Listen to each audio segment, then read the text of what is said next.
Kao da sam se već predstavila. Šta bi rekli, koji su prednosti, a koji nedostaci? Ovako, svako zanimanje mora prosto da ima nešto što je lepo i što je prednost, ali mora da ima i neke poteškoće. U mom zanimanju prednosti su upravo taj rad sa ljudima, što im pomažem, što se posle toga svi osjećamo mnogo bolje, prosto osetite zahvalnost ljudi i njihovu pozitivnu energiju. A što se nedostataka tiče, nažalost danas su većinom centri i bolnice nedovoljno opremljeni, pa recimo to je jedna od osnovnih poteškoća. Zatim ponekad se desi recimo neuspeh u terapiji, znači ono što svi znamo to je da ponekad i koliko god da se trudimo, ne možemo baš da dobijemo sve što smo zamislili i poželeli, pa je recimo to malo onako teško i za mene i za pacijenta. A što se tiče još nekih poteškoća, pa uglavnom su te dve najbitnije i najteže, ali ništa mi je najteže. Koji je uticao na vaš izbor zanimanja?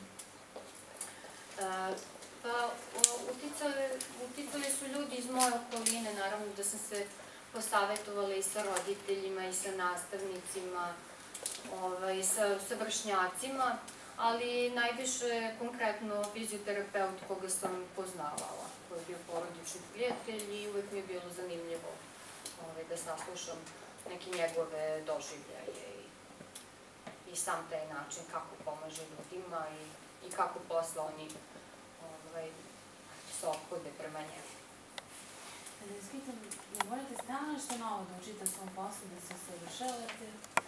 Pa, u svakom poslu morate uvek da učite nešto novo i da se usavršavate. Nikad se nemojte vezati samo za jedno zanimanje, za jedan posao, zato što će nove prilike celog života da vam se pružaju i ponekad ćete poželiti da promenite nešto u svom životu. Konkretno što se mog zanimanja tiče, moram da se usavršavam iz prostog razloga što tehnike lečenja napreduju, imate nove pronalaske i onda prosto morate da budete u toku i da onda i lakše i bolje pomažete ljudima.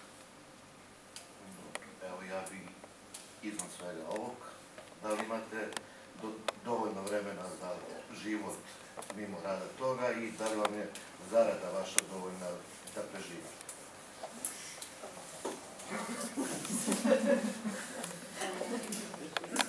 Što se vremena tiče, dobra organizacija je pola posla.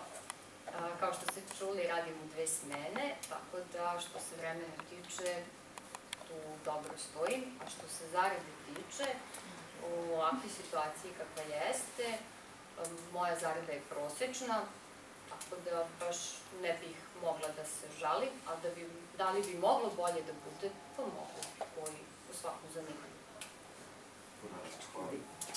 Ja bih se pitam, da li ste doživjeli neku veću neprijatnost na poslu?